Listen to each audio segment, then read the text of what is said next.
Do you ever have those moments where you're not sure if you should laugh or just cry? Or you're like, I don't know what I just saw, but let me just assure you, we are not actually looking for sponsors for MCCI. But we do have David's Tea in. No, we don't actually have that in the lobby.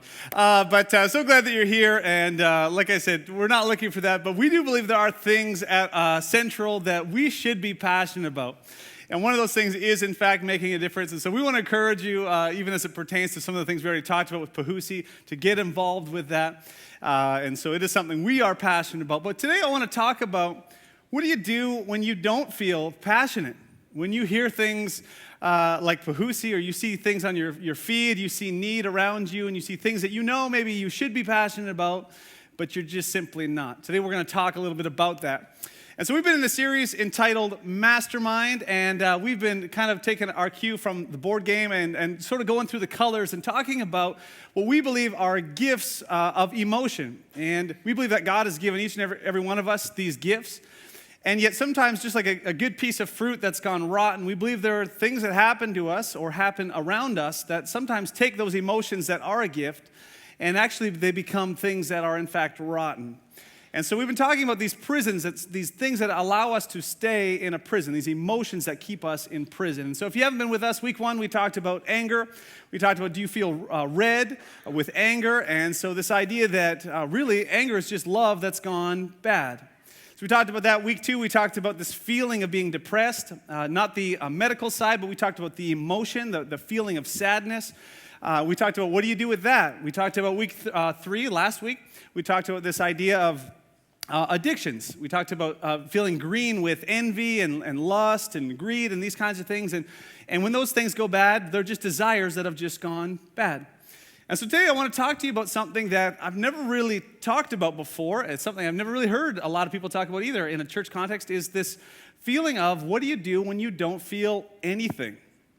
When you feel apathy, the emotion of apathy. And I want to talk about it from a little bit of a different sort of, I guess, angle or a different perspective today. Often we talk about apathy as something like you should do more, and we shame almost one another for acting a certain way or feeling a certain way. But today I want to talk about this emotion of apathy.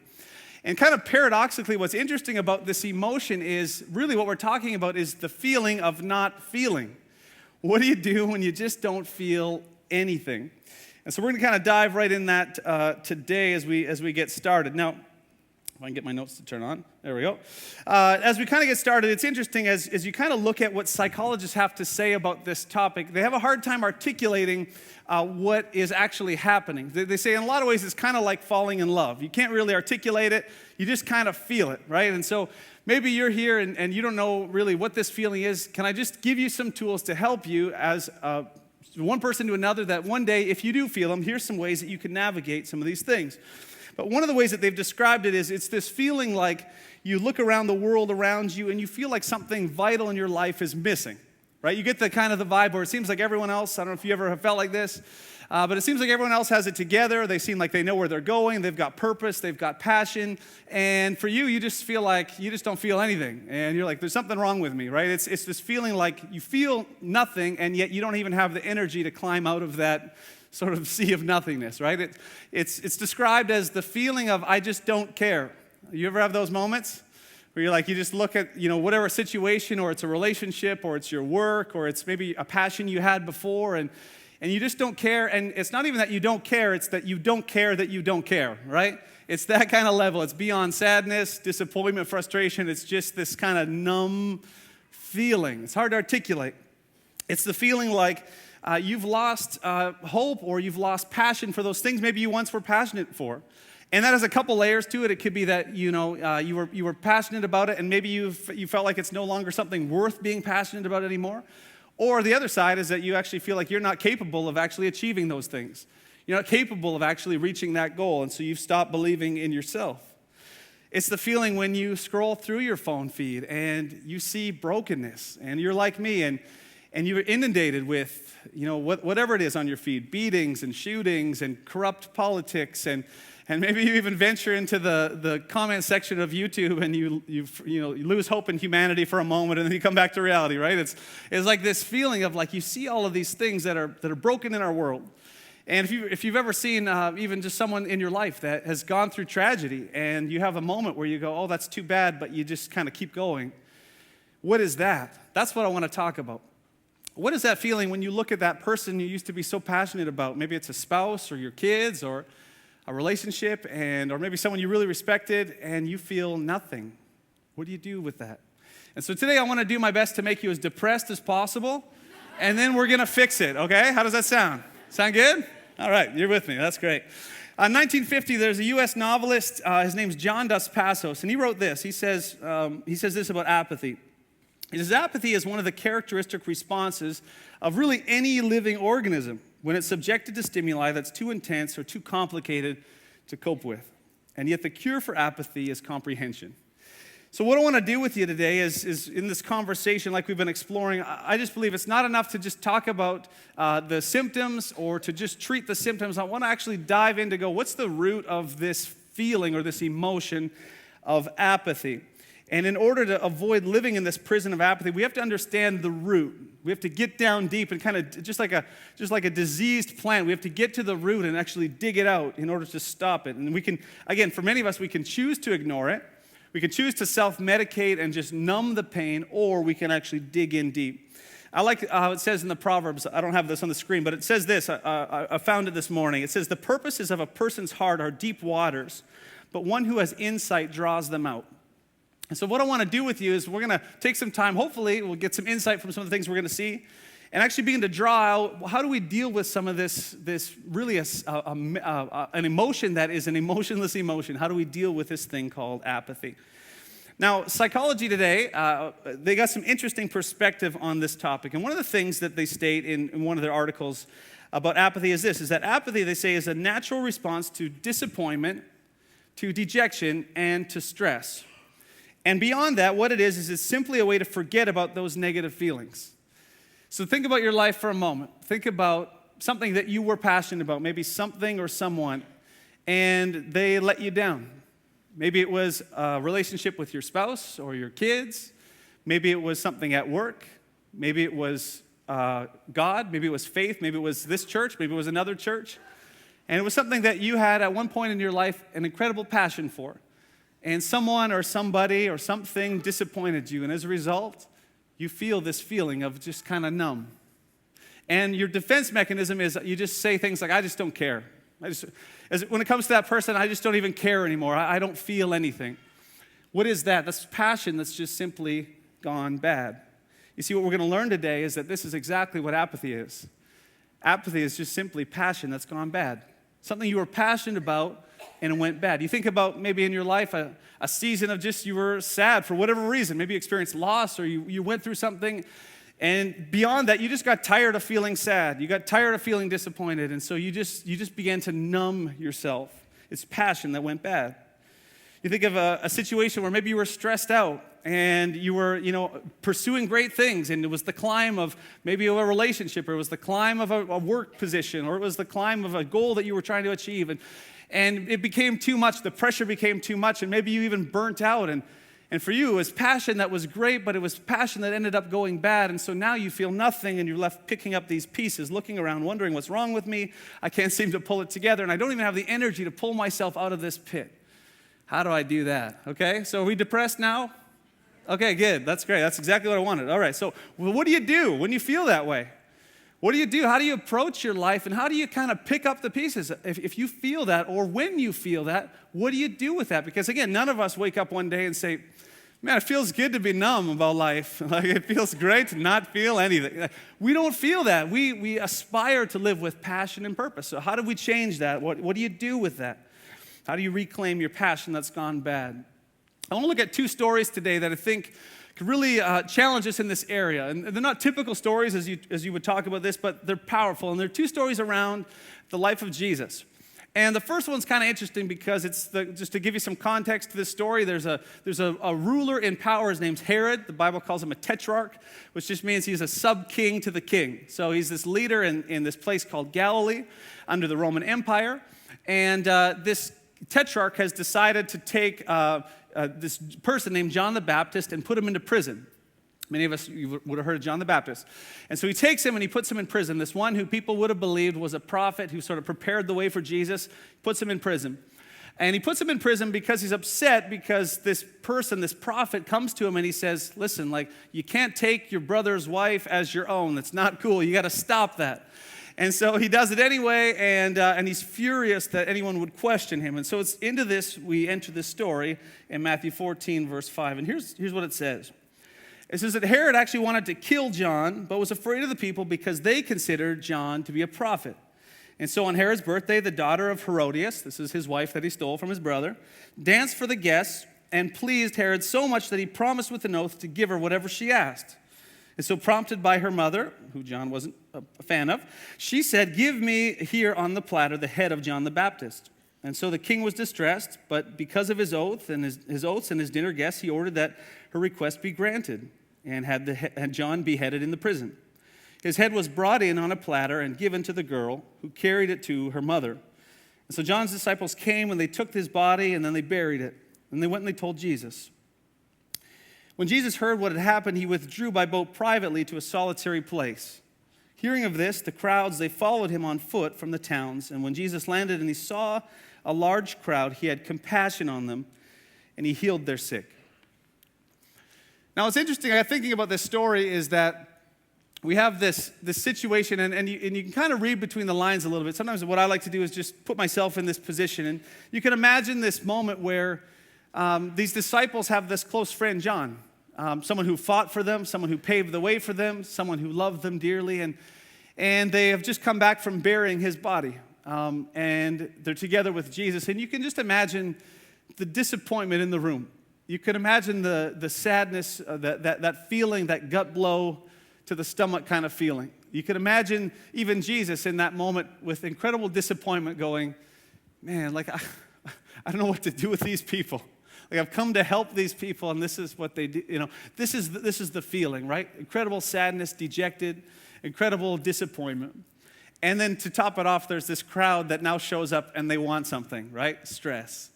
It's these three things that for any normal person begin to lead us into this place of apathy.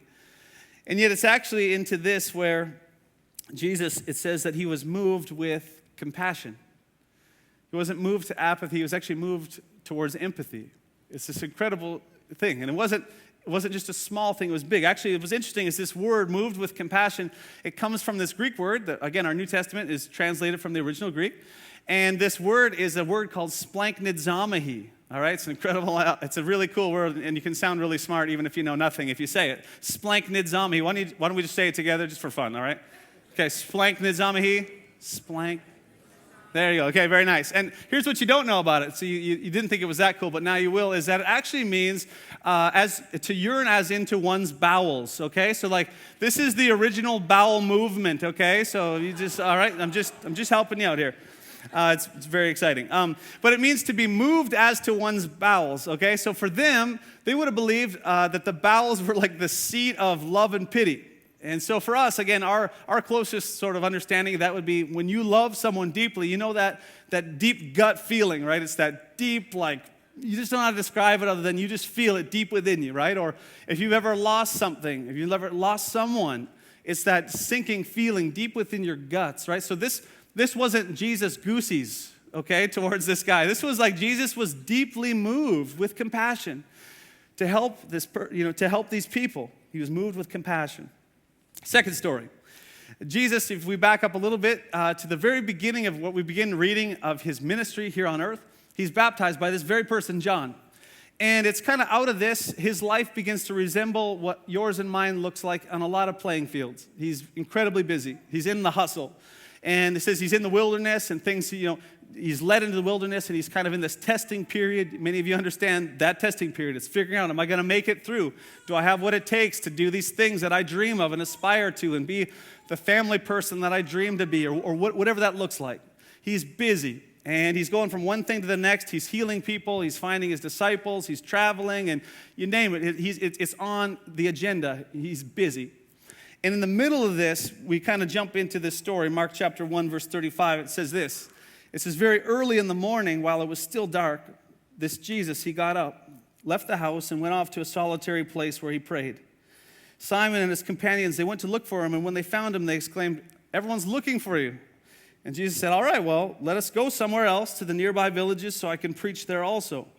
That's why I've come." And so he traveled through Galilee, preaching in their synagogues and driving out demons. And a man with leprosy came to him and begged him on his knees. He said, "If you're willing, can you make me clean?" And it says that Jesus was indignant. Now, what's interesting is sometimes translations don't do us justice because we don't have the original, but this word that was used for Jesus was indignant is a word called splanknesthesis, which is a version of splanknizami. So actually, the other translations that you could find do say Jesus was actually moved with compassion. Again, he's moved with compassion. And he reaches out his hand and he touches this man and he says, "I'm willing." And he says, "Well, then be clean." Immediately the leprosy left and he was cleansed. What's interesting in both of these stories is that Jesus, when faced with experiencing stress and dejectment and dejection and disappointment, instead of giving into the emotion of apathy, he does the opposite. Instead of giving into the prison that we often find ourselves in, is just to turn off and like any normal person and say, "You know what, then I'm done." I mean, any normal people would say, "You know what, after feeling these things and that crowd comes, you know what, actually I'm good for today. You know what, I think we're done for here. I think we're done for right now. Thank you very much. You just killed my friend," right? Like this is not you, but who you represent does. And it's this moment where this thing that keeps us in prison, he actually does something different. He retreats and he goes into this place of solitude and reflection. He actually goes and he removes himself and he finds this solitude and he prays. And he begins this process of walking through what I call just the process of solitude. And the process of solitude is about two things. For some of you, that sounds incredibly boring. No iTunes, no data, no David's tea, right? Just like solitude, right? And it's just this place where really it's about two things. It's about realigning purpose and about re-engaging passion. This is what solitude's all about. Let me explain it this way in my own life for just a moment. I'll kind of illustrate it a little bit. In my life, I recently was just kind of in a season where, if I'm honest, I felt a lot of these kind of feelings. If I am totally truthful, I just felt kind of numb to the world around me in a lot of ways. I would go to meetings, and on the outside, for the most part, it was okay. I wasn't faking anything. It just, internally, these were sort of the things that I was starting to feel. And it wasn't a new thing, so I kind of began to understand some of this cycle in my life, but it was just feeling this kind of numbness. I didn't want to go to meetings. I was irritable. I was extremely judgmental in my mind. I had very little grace for people. And I just wanted to watch Netflix, really. I'll be honest. I just want to go home, right? Anybody with me? You've been there? I just want to, don't talk to me. It's dark outside. I just want to stay home. Don't call me. Don't text me. Screen my calls. It's just like one of those, right? Some of you know exactly what that's like. And it was that kind of feeling of just kind of numb. And I began kind of reflecting a little bit about it. And in my life, I realized that there was some things that were just disappointing me. If I was honest, it was just it was several things. It was none of you. You guys are all perfect, so don't worry. You guys are great. You guys are awesome. But I had some situations with family and some friendships and some other things and things that I just saw. And my internal conversation was becoming, if this is what it's like to give your life to serve people, is this what I want to do? And what's interesting with what I do is that I have the incredible privilege of working at this church, which is amazing. And what's amazing about church is that, like many of you have experienced, when you see church at its best, there's nothing like it. In fact, there's nothing better than living and operating in the way that we believe God has designed us as the church. When you see it at its best, it's the best thing going. It's the most beautiful thing. It's why I do what I do. It's why many of you, hundreds and hundreds of you volunteer, because you believe the same thing, that when the church is at its best, it is the best thing going. And yet there's also these moments where you've seen, like I have, that humanity is broken. And sometimes you don't see it for what it is. You just see the brokenness, and you see when the brokenness bites you, it hurts. And so sometimes you see those things and you become disillusioned and disenfranchised, and you become disappointed. And my internal conversation was becoming, is this worth it? And I began this process of, I didn't really know what I was doing. I just kind of maybe I thought about it, and it was something that in reflection now, I kind of see what I was doing. But it was this process of solitude and reflection where I began this journey of realigning my purpose, which is why I do what I do, and re-engaging my passion, the what I do. And I think the same thing is true for actually all of us, that in your life, when you begin to feel these things, there's something that needs to happen. There's a choice that you can make. You can choose to live in this prison of apathy and just say, this is who I am, and allow it to define you. Or you can actually begin to take a step and begin this process of removing yourself to begin realigning your purpose and re-engaging your passion. What's actually interesting is these disciples, they saw this pattern in Jesus. And one day they go up to him and they say, Jesus, can you just teach us how to pray? Now, actually, when you think about that question, that's a really bizarre question, because these guys would have grown up in their Jewish tradition praying all the time. And yet they see Jesus and they say, I want you to teach us how to pray, because what you're doing isn't what we're doing. So obviously you're doing something a little bit different. Can you teach us how to do what you're doing, because we're not doing that, right? It's kind of this interesting conversation. And he asks them, teach us how to pray. And it's this moment where Jesus turns and he says, okay, well, I'll teach you. Here's how you pray. And this is the prayer that probably a large percentage of you maybe have learned or heard or memorized. It's the prayer, Our Father who in heaven. Thy will be done.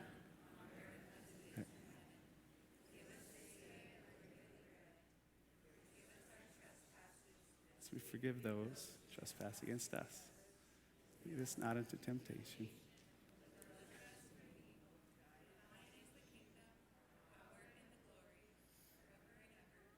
Amen. That's it, right?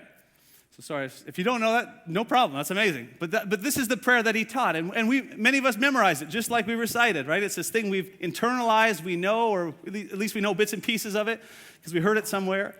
But the interesting thing about this is this was actually never meant to be a template prayer.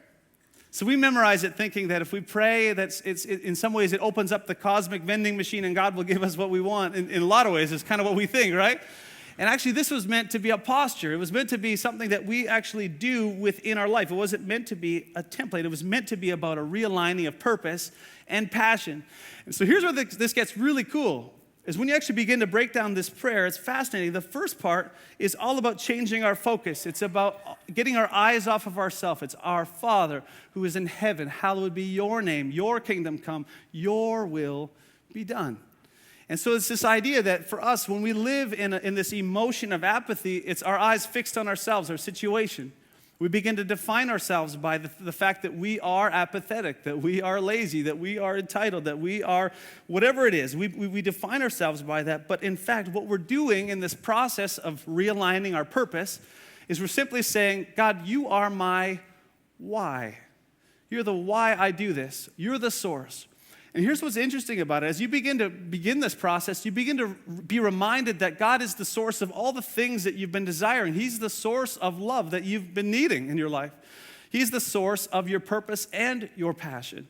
And so as you're connected to him, it's not that he just exhibits love, it's actually that he is love. We've been talking about this, even in our own staff. We've been talking about this idea that God isn't just, someone who exhibits or gives out love. He is the essence of love, that everything that you need is found in him, that actually even the Trinity, the Father and the Son and the Holy Spirit, they exist because God exists in love. He can't show love in isolation. It only works in relationship. And so as we go to the source, part of our changing our focus is understanding this is why I exist, to know this God. And if you've heard that this God is different than that, can I just remind you today that this is the God of love, who is passionate about you, who's been fighting for you since the beginning of time, whose love for you is too wide, too deep, too high to even comprehend. And as you know this God, he begins to remind you that you are not defined by your feelings. That you say, well, I guess maybe you're here, and maybe there's a party that says, maybe this is just who I am. I'm just apathetic. I just don't get excited about a lot of things. I'm just kind of boring. I'm just kind of existing. I'm just stupid. I'm boring. I'm unmotivated. I'm passionless, or whatever label. And yet being reminded that as you're connected to the source, he reminds you of who you really are, that you are not defined by those things. You're defined, in fact, by a God who says something entirely differently about you. He says that you're fearfully, you're wonderfully made. He says that you're made with a purpose. He says that he knows everything about you, every hair, every detail about you, who he's designed, that you aren't a mistake, that you're an overcomer, that you could do all things through him who gives you, he gives you these things as you're connected to him. And so understanding the first part about this is understanding your why. And the why we're here on this planet, your purpose on this planet is to know God, to glorify him, and everything you do would be about knowing him. And as you're connected to him, this is why it's so powerful. When Jesus does this, he retreats. And what's he doing? He's connecting to the source. And you say, yeah, well, he's God, though. Yeah, well, he put aside some of his deity in order to come to live amongst us, to show us how to live, that we could be connected to him. And it's out of this place, it says that he is deeply moved with compassion, and it informs his purpose on this earth. So this first part, you just need to know today, if you don't know that there's a God who loves you, can I just tell you, there is. There is. He loves you with this unconditional love. It's who he is. He's the source. And if you don't know your why, can I tell you, it's to know and to be connected to the source, to give all of your life to be connected to him. That's what your purpose is. And then the second part of this is where it gets kind of fun, because the second part's all about re-engaging your passion. As you're connected to the source, what's interesting is the second part of the verse is all about you. So when you begin looking at this Lord's Prayer, the prayer that Jesus taught us, it says this. It says, give who? Give us this day our daily bread. Forgive who? Forgive us our debts as we've forgiven our debtors. Lead us not into temptation, but deliver us from evil. So it's this idea around everything that we do, the what you do and the way in which you do it needs to be about being connected through the source. And so it's interesting as you look and you kind of divide these three up into three things. It's really about strength, three things. Strength, it's about forgiveness and direction. You see, the truth is for many of us, when we feel like we're lacking, we just think, I just need to do more, right? We just need to get more done. I just need to plow through. I just need to change how I think and, somehow just get through. I need to just do more, right? And this is sort of this lie that we sometimes fall into. Actually, what we need to do is be connected to the source and allow him to be the strength. Give us this day everything that I need. And so it's this posture of saying, God, I can't get out of this pit by myself. I've been trying to climb out. It's like a pit that, has perfect walls that you try to climb up and you keep falling, you just can't get out of. And we need someone to come and to pull us out of. This is the image. And you begin to walk with this strength. And then it leads to this place where I think a lot of us get stuck, is this place called forgiveness. I think the reality for a lot of us is that we find ourselves in a place where this is sometimes where we got to dig a little deeper to begin to look at what's the root of why I feel this way. And sometimes if you're like me, you just kind of gloss it over and you say it's no big deal and I just don't care, and that's your survival mechanism, right? I'm over it, whatever. I don't care about that person anymore. I'm done with them, right? I'm done with that work. I'm done with that church. I'm done with that person. Whatever it is, you say, I'm just done. You look at your spouse, you look at those people you were once so passionate about, you say, I'm just done. And maybe the reality for some of you is you're even at a place where you're just about to walk away. Because you just say, I'm done. I'm beyond sad, beyond frustrated, I'm beyond upset. I'm done. And it's in this place where actually God begins to do something amazing in us if we'll allow him. It's this place called forgiveness. And where we begin to dig down and we begin to say, what's the root? Who is it that disappointed me? Who is it that rejected me? Who is it that actually let me down, or what let me down? And did someone do something? Was I burned by something? Am I holding something against someone? And what do I need to own? What is it that I need to allow God to forgive in me? Because I know that's the first part of it. Because everything, I'm a part of all of this world, so I probably had something to do with it. What do I need to own? And what do I need to let go of? What do I need to forgive?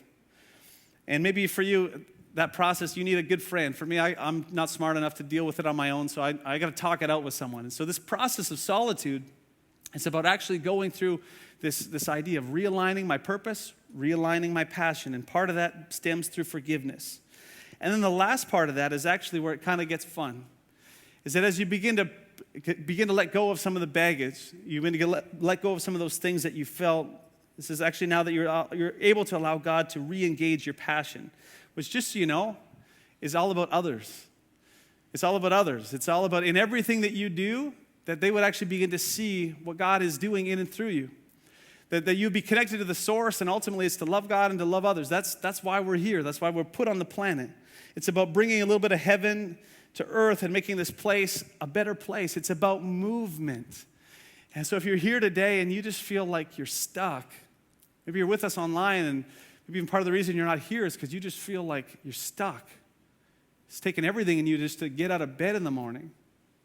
If you feel that feeling, can I just tell you today that God didn't design you that way, that you're not a mistake and you're not a failure. You may feel like that, but that doesn't define you. God says, I want to actually take your life, and just like this word, the splanknizama, I want to move you to something better. I want to take you from this pit of apathy, this prison of apathy. I want to actually allow you to feel incredible empathy and compassion again. I want to take that purposeless life that was just existing and binging and trying to self-medicate and numb the pain. And I want to actually dig up those roots, and I want to turn it into something beautiful. In fact, that's what's amazing about serving God and knowing this God is that he takes things that are broken and he fixes them and he makes them into something beautiful, and he uses the bad stuff for the good of those who love him, is what the Bible says. It's this incredible picture of what God does.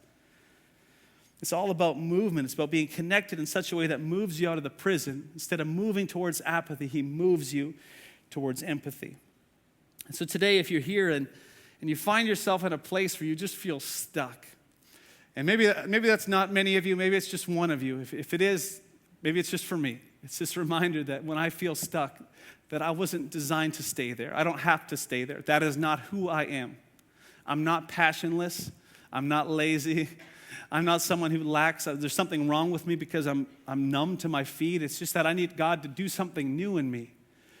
I just feel like God is willing if you're willing to allow him to. It's this reminder that God says, I want to actually change you from the inside out. It's actually this picture that we even get in the Old Testament before Jesus. There's this picture in this book called Ezekiel where God says, I want to take that heart of stone and I actually want to replace it with a heart of flesh. I want to take that thing in you that's just become like a rock and it's just numb to the world around you. When you stare at those people that you were so passionate about and those things that you once were passionate about and you don't feel anything, I want to turn it into something that's actually like a beating again, something that's actually moving again, something that's actually full of purpose and passion again. And so if you find yourself in that place today, can I just remind you that there is a God who loves you, that wants to walk with you. And there's something about this body of believers that is important in that we weren't designed to do that alone, that you need people to walk with you. So we want to encourage you to get in a group. We actually have grief groups for people that you feel the loneliness, even during the Christmas season. We want to encourage you to get involved with one of those. Find a way to begin to journey in this process of solitude, because that's where it begins. It begins as you begin to reflect. For me, that wasn't a room I went to.